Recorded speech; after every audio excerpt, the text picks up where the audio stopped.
Hello, everybody. How wonderful to be here. I'm so excited to be here in Dublin, which I love, and to be able to share my story with you. So you don't need to worry about what the message is going to be in my talk, because there it is on the first slide. So my big message is, if I can do it, so can you.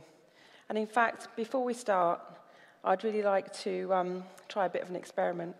What I do before I come on stage is I stand like this and say to myself, I am completely awesome. So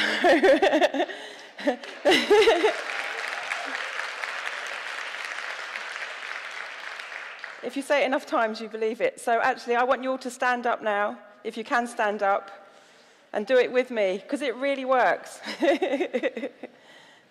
Okay, so everybody, I am completely awesome. And the next one is, I'm going to change the world. Woo! Thank you, everybody. That was great, and that's calmed me down a bit, because I'm so excited. Okay, so I'm going to be sharing a story about my life and about TechMums, which you might have heard about. I'm going to be telling you all about that. And I really believe that if I can do it, so can you. I want to encourage everyone to just get out there and follow your passion. So you might be able to guess who this little girl is.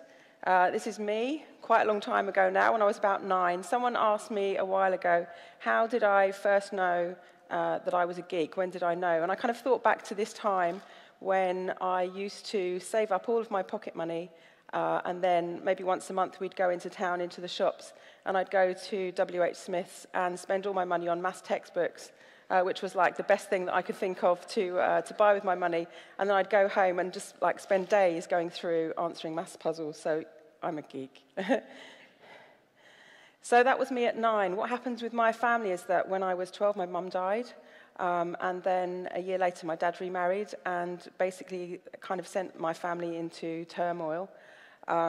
We didn't have a very good time. There was me and my brother and sister and 3 stepbrothers. And when I was 16, I left home, I left school, moved away. And when I was 20, I got married. And here I am at 23 with 3 small children. So not possibly the perfect start in life for someone. I loved it, but it was very difficult. And what happened was, when I was 25, my marriage broke down. I got divorced, and so ended up, when I was 25, 26, being a single parent on a council estate in Brixton, bringing up my 3 kids on my own. And what I thought to myself was, how on earth am I going to give my kids the life that I want to give them? How am I going to earn enough money so that we can have a safe and secure future? And so basically what I did was I left school with 5 O-levels. I went to college and did a maths course. And then I went to university and got a degree in computing. And then I stayed on, and I did a PhD in software engineering, and that's me getting my PhD in my 30s. Thank you. Oh, thank you. And I've now had like a 20-year academic career. I'm now 52. I cannot believe I'm 52, but I am. In fact, I'm 53 tomorrow, so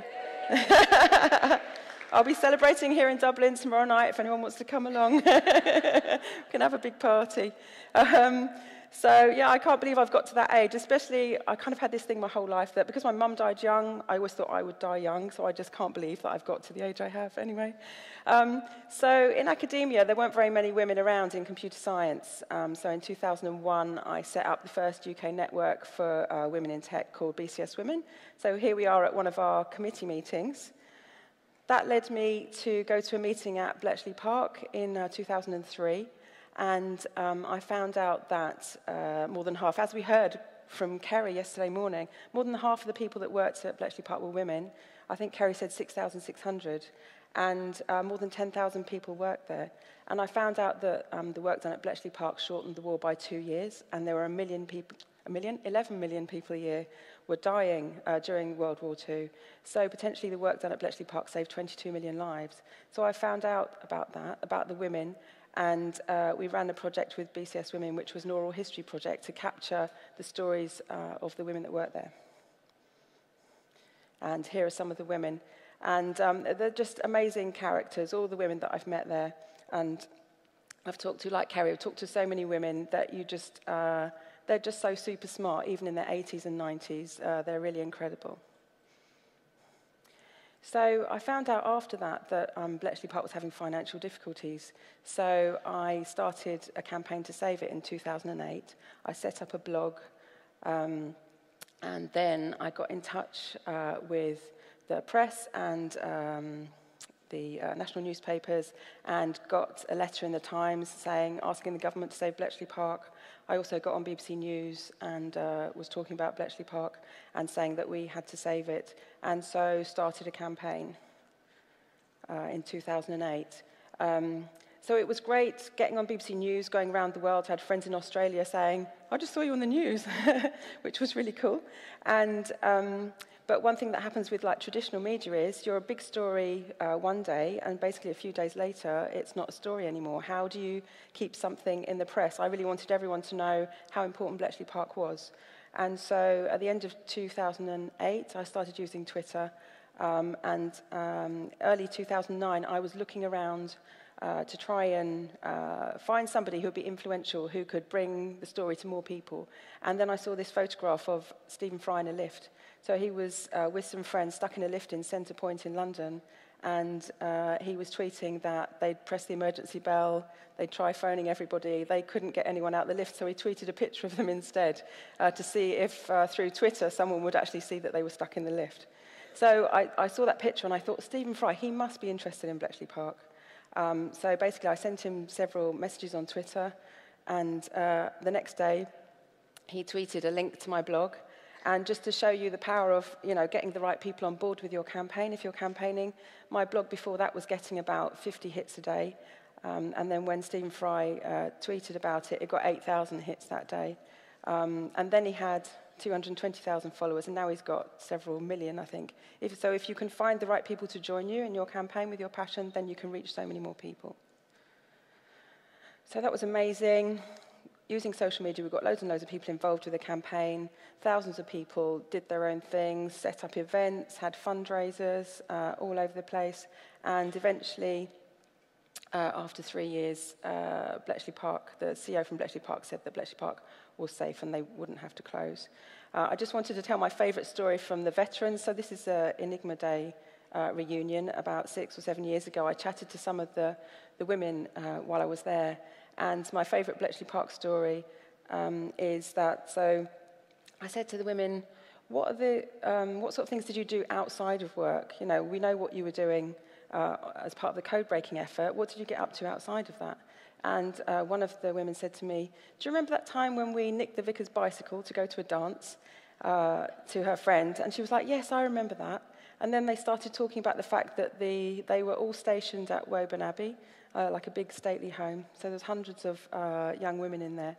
And apparently the local RAF pilots got into big trouble because the people running the RAF station couldn't understand why their planes kept swooping low over Woburn Abbey. And then they found out it was because the guys in the planes were trying to catch a good view of the wrens, the women that were working there who were like 18, 20, sunbathing topless on the roof. So that's my favourite Bletchley Park story, I had to say. So in 2011, the CEO, Simon, said that Bletchley Park was saved, and now they still need money, but they won't be closing, so that's wonderful. And now I've written a book about the campaign called Saving Bletchley Park. What else would you call it? And it'll be available in all good bookstores before Christmas. But if you want to get a copy, you can. It's the fastest crowdfunded book in history. So you can pledge for it online, and you'll get a copy when it comes out, I think, in about September. So I want to kind of move on to computer science. So does everyone recognize this person from Little Britain? So what does she usually say? Computer says no. So throughout my 20 years in academia as a computer scientist, so many people, when I've started talking to them, like you say, what do you do, have said, I ask them what they do, they tell me, and then they say, what do you do? And I say, computer science, something. And then they give me the impression that either they think I'm too boring and they don't want to talk to me, or they think I'm a complete boffin, so how could they talk to me? And I think lots of people are really switched off from computing. So it's kind of, computer says no, kind of encapsulates that all in just one short phrase, I think. Many people think like that. So a few years ago, I was probably having a midlife crisis. I thought, I need to somehow change everyone's opinion of technology. Technology is amazing. It's like the best career to be in. There are so many different jobs. It's changing the world. How do I get everyone to understand that and try and empower people to really use technology to improve their lives? And so I started off running workshops with kids, which was great, but I then realized that we got the parents to come in at the end of the workshop, but I realized that a lot of the mums were kind of standing back a bit, whereas most of the dads were fine to kind of get on and do stuff with the kids. So that kind of was a bit of a seed in my head about what I wanted to actually do specifically. And there's research has shown that the biggest influencing factor on a child doing well at school is actually their mother's education. So again, putting those things together, and also I think my background being a woman in tech and not having enough women around me and not seeing enough women kind of rising up through the ranks, I came up with the idea of TechMums. So TechMums is all about, well, as you can see here, we want to empower millions of women around the world by getting them all excited about technology because it is such an exciting area. So we started off running TechMums in Tower Hamlets. We teach them for 10 hours over 5 weeks, so they come in for 2 hours a week into their children's school. We run the course during school hours, so the mums don't have to worry about what to do with the kids. They come in, we teach them stuff like email and documents and spreadsheets, and then we do app design, web design, social media, online security, and then we get them coding in Python at the end, because I had to get them coding at some point. And so we've done stuff with Raspberry Pi as well, which is really cool, because I love getting mums so our mums in Tower Hamlets are like market stall holders that come from all different backgrounds, and I just absolutely love helping them to come up with their own app ideas, getting them to design their own websites, and getting them hands-on with tech, and teaching them coding as well is really cool. So we found that we've got Brunel University, Dr. Leila Kalouri runs a research project alongside what we're doing, and she's been looking at the mums' attitudes all the way through the course, and she found that the biggest change in the mums is actually their general self-esteem, their confidence, that completely rockets. And we had, in our pilot project, we had a videographer come in the first week, and then she came back in week 6 to interview the mums. She interviewed them in week 1 and in week 6, and she said she couldn't believe it was the same women. So there was such a change. They were all kind of standing up taller, they were all brighter, wearing different clothes, and just really a lot more confident, and it was very clear to see that they felt very different. So here's some of our mums.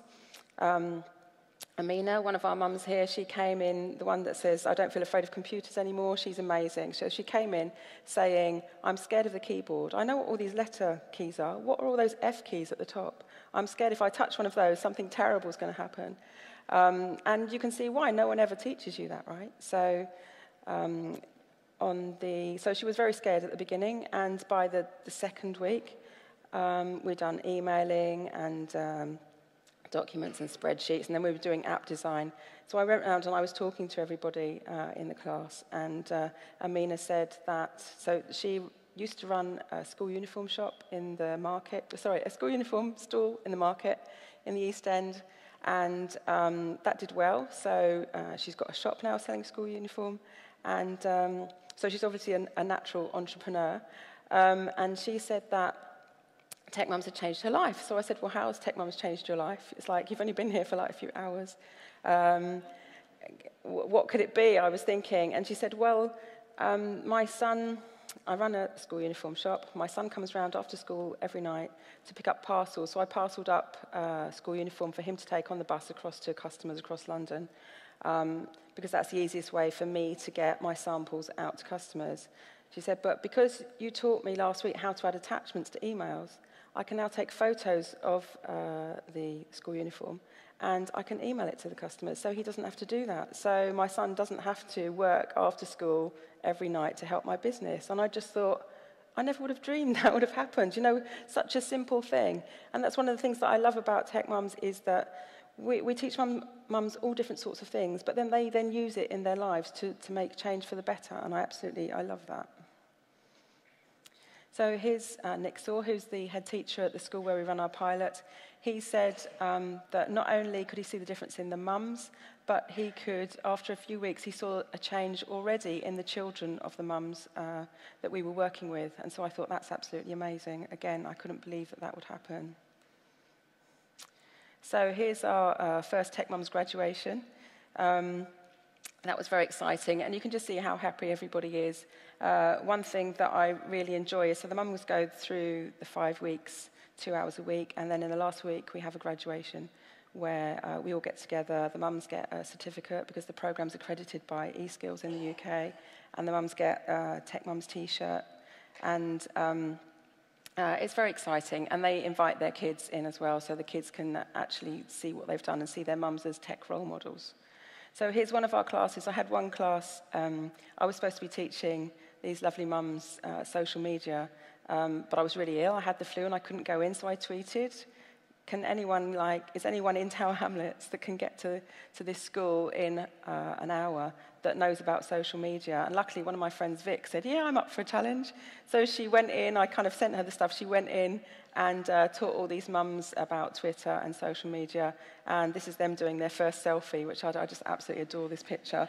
So there was I lying in bed, and then, you know, of course on Twitter on my phone.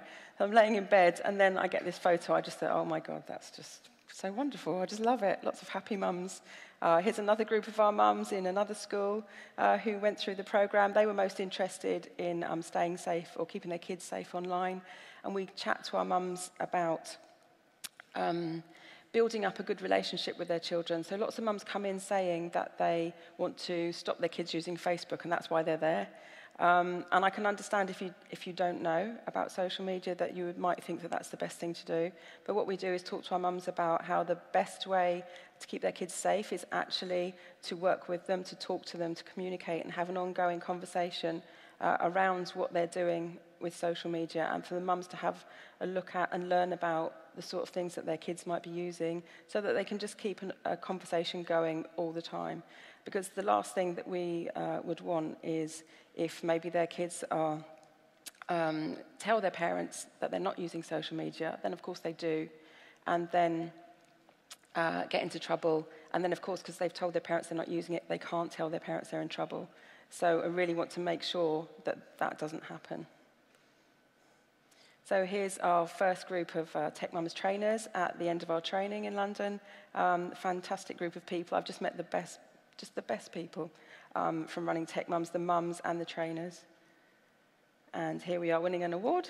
Last year we got the Nominate Best Online Skills and Training Award, so that was really cool. Thank you. And so last year I was invited over to speak by Anne O'Day, who's amazing. What a wonderful woman. Yeah.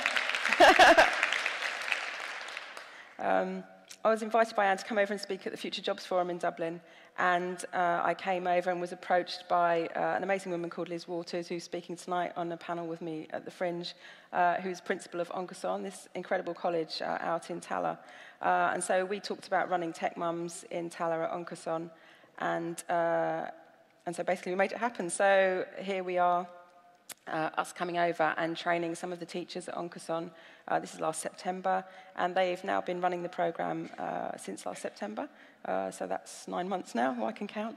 That's 9 months now, and that's been going very well. And this week we had an event at the Science Gallery where I had Sinead, who's here in the photo, who's actually running the program there, came along with Jennifer, one of their mums that's gone through the program, And it was amazing for me to sit with, me telling the TechMums story, but then to have Sinead talking about what she'd done and how it was running here in Tala, and then to have Jennifer, one of the mums that's only known about TechMums for like 2 months, has gone through the program, and she was talking about how she's now set up 2 businesses because of going through the TechMums program, and she was saying that the main thing it did was really boost her confidence. So it's just wonderful for me to start something in London and see it now happening in Dublin. So if I can do it, so can you.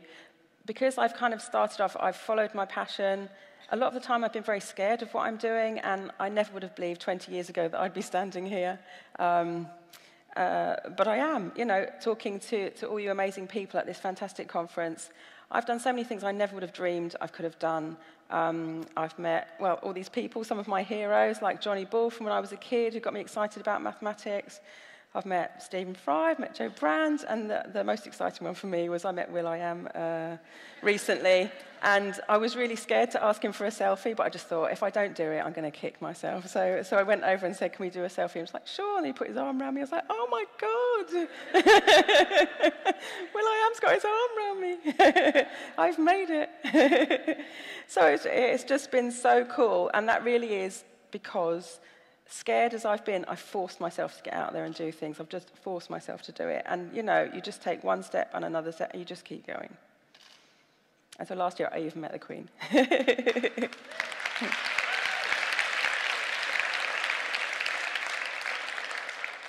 Thank you. And so I just wanted to show you a picture of my kids now. So this is my boyfriend, my kids, my son's wife and girlfriend, and my grandson, so I'm now a grandmother as well. So there's baby Felix, who's like 2 months old. So I just feel like, from all those years ago, I never would have dreamed that all these amazing things would have happened to me. It's just been incredible. And that's it. Thank you very much.